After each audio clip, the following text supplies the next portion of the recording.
Magandang araw sa inyong lahat. Ngayon ay pag-uusapan naman natin ang tungkol sa third eye. Paano nga ba palakasin at buksan ang inyong third eye? Ito ay ituturo ko sa inyo. Ngayon, kayo ay binabalaan ko at winawarningan na dapat ay buo ang inyong loob at walang takot sapagkat marami na ang nabaliw sa pagbubukas ng kanilang third eye. At ang iba naman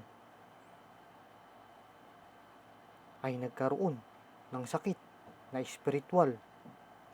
At ito na, ituturo ko na ang first step upang kayo ay hindi maligaw at hindi magambala at masaktan ng mga masasamang espiritu o mga demonyo. Ang unang-una ninyong gagawin ay magpunta kayo sa pinakamalapit na simbahan at kayo ay magkumpisal sa lahat ng inyong kasalanan sa Panginoon at sa inyong kapwa-tao, maging sa inyong sarili ay aminin ninyo ang lahat ng inyong kasalanan at pagkakamali sa buhay. Bakit nga ba kailangan magpakumpisal sa pari? Sapagkat sa pari ng Santa Katolika, sila ay binigyan ng authority ng Diyos sa langit upang mamuno sa relihiyon sapagkat ang relihiyon at simbahan ang siyang nagiging daan upang ang mga tao ay magkaroon ng moralidad at upang gumawa ng kabutihan sa ating kamunduhan, maging sa ating kapwa.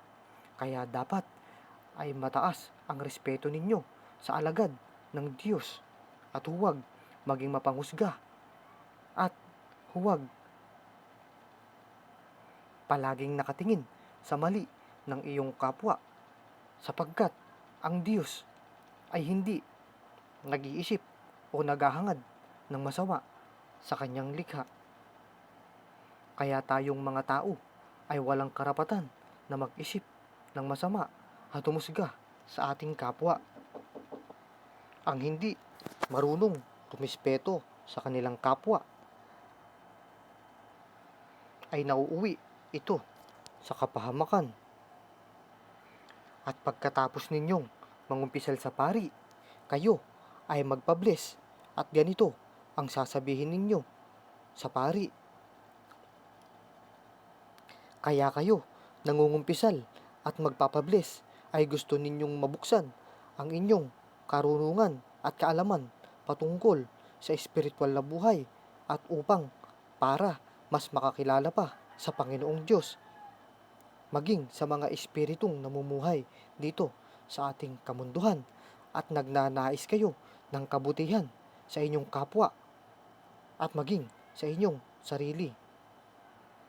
Pagkatapos ninyong mangumpisal at magpabless sa pari, palagi na kayong magsisimba sa araw ng pagsamba sa Diyos upang kayo ay hindi maligaw at upang kayo ay dalhin sa buhay na walang hanggan. At ang pangalawa naman na gagawin ninyo ay ito, maghanda kayo ng isang malaking salamin, pulang pentel pen at kandila na puti. Kapag naihanda na ninyo iyan, ay ganito ang gagawin ninyong pwesto at kayo ay huwag munang pipikit, dumilat muna kayo at ilagay ninyo sa inyong harapan ang salamin. At pagkatapos naman ay sindihan ang puting kandila sa inyong harapan. Diyan sa may kulay pula, diyan banda ninyo ilalagay ang pwesto ng kandila. At hindi dapat ito masyadong nakadikit sa salamin. At ang pwesto ng salamin ay dapat nakikita ninyo ang inyong sarili. Pagkatapos ninyong magawa iyan, ito naman ang inyong sunod na gagawin. Magdasal kayo ng 3 Ama Namin, 3 Aba Ginoong Maria, 3 Luwalhati, at 3 Sumasampalataya. At kapag katapos ninyong dasalin iyan, ito naman ang inyong isusulat sa likod ng salamin. Dapat ay hindi sa frame ninyo isusulat ito, kundi sa mismong likod ng salamin. At kung paano ko ito isinulat, ay ganyan din ang kanyang forma sa likod ng salamin. At dapat ay malalaking letra, sapagkat ang orasyon ay banal at buhay na salita mula sa Diyos. Kaya ito ay malalaking letra. At ang 25x dyan o 25 times ay huwag nyo na rin isusulat. Ang mga orasyon lamang ang isusulat ninyo sa likod ng inyong salamin. At ang ritual na ito ay gagawin nyo lamang sa first Friday ng buwan. Kahit anong buwan, basta first Friday ninyo ito gagawin. Umaga at gabi ninyo ito gagawin. At dapat ay kabisado ninyo ang mga orasyon na yan bago kayo magsagawa ng ritual na ito. Kaya dapat bago sumapit ang first Friday ay kabisado ninyo ang orasyon na ito, at ito'y babanggitin ko upang hindi mali ang pagkabanggit ninyo sa mga orasyong ito. In nomine Patris et Filii et Spiritus Sancti. Amen. Sator, Arepo, Tenet, Opera, Rotas. Kaya may 25 times dyan. Ay 25 times nyo yung babanggitin pag kayo ay nakaharap sa salamin. At dapat ay nakatitig kayo ng madiin sa inyong noo o sa pagitan ng dalawang mata ninyo na nasa noo, sapagkat nandoon nakalagay ang third eye. Sundan ninyong mabuti ang instruction at ito'y hindi pwedeng magkamali. Gagawin nyo ito ng 49 days ng walang patlang. Kapag kayo ay nakalaktaw ng isang araw o isang umaga o isang gabi, ay uulit kayo muli sa umpisa at mag-aantay kayo muli ng first Friday upang isagawa ang ritual na ito. Tatandaan na dapat ay ito'y inyong kabisado, sapagkat pag naisulat nyo na ito sa likod ng salamin, ay wala na kayo dapat kopyahan.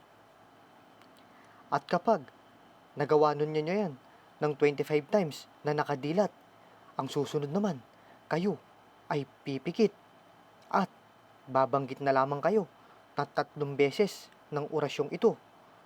At uulitin ko, ito ang orasyon ng 3 beses na babanggitin ninyo. In nomine Patris et Filii et Spiritus Sancti. Amen.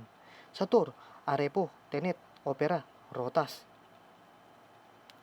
At huwag kayong didilat hanggat kayo ay may makaramdam ng kakaibang bagay o pag kayo ay may nakikitang kakaiba.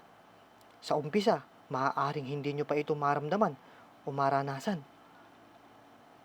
Ngunit kung sa unang araw pa lang ay naranasan mo na ito at naramdaman ang pinakauna o basic na makikita mo rito, kapag ikaw ay pumikit, ay makikita mo ang iyong sarili sa salamin at ang kandilang iyong itinirik, at mararamdaman kang kakaiba sa iyong paligid. Habang tumatagal ito, ay mas lalo itong tumitindi at lumalakas, at mas lalong itong nagbubukas ang iyong ikatlong mata. Kapag sa unang beses ay wala ka pang kahit ni kaunting nararamdaman, ay 30 minutes ka lang napipikit at huwag kang didilat, at dapat buo ang iyong loob. At kapag dumating na ang tamang oras na unti-unti nang bumubukas ang iyong ikatlong mata, ay unti-unti mo nang makikita ang iyong paligid kahit na ikaw ay nakapikit. Habang ginagawa ang ritual na ito, yon ang sign na unti-unti nang bumubukas ang iyong ikatlong mata. At kapag ikaw ay hindi nakapat lang ng 49 days, umaga at gabi, gagawin mo na lamang ito tuwing Tuesday and Friday. At ibibigay ko ang tamang oras kung kailan ito inire-ritual. kapag 12:30, alas 12 ng madaling araw hanggang 5:30 ng madaling araw. Yan ang pagitan ng oras sa umaga kung kailan nyo dapat ito gawing ritual. At sa gabi naman ay mag-uumpisa ito sa alas 6 ng gabi hanggang 11:30 ng gabi. Sa pagitan ng oras na yan, ninyo dapat magawa ang ritual na ito. Hanggang dito na lamang. At bibigyan ko kayo ng pamilin sa huli upang kayo ay hindi maligaw at hindi mapahamak ang inyong katawang lupa at espiritu, at upang kayo ay gabayan ng Panginoong Diyos. Ang kaalaman at mga orasyon na aming ibinabahagi ay nagmula pa sa aking lolo, lola at mga ninuno. Mahalin at pakaingatan ang mga kaalaman at orasyon na galing dito, at huwag po gagamitin ito sa masama. Ang kapangyarihang nakapaloob dito ay lubhang mahiwaga at gamitin sa kabutihan at pagganap ng kalooban ng Diyos.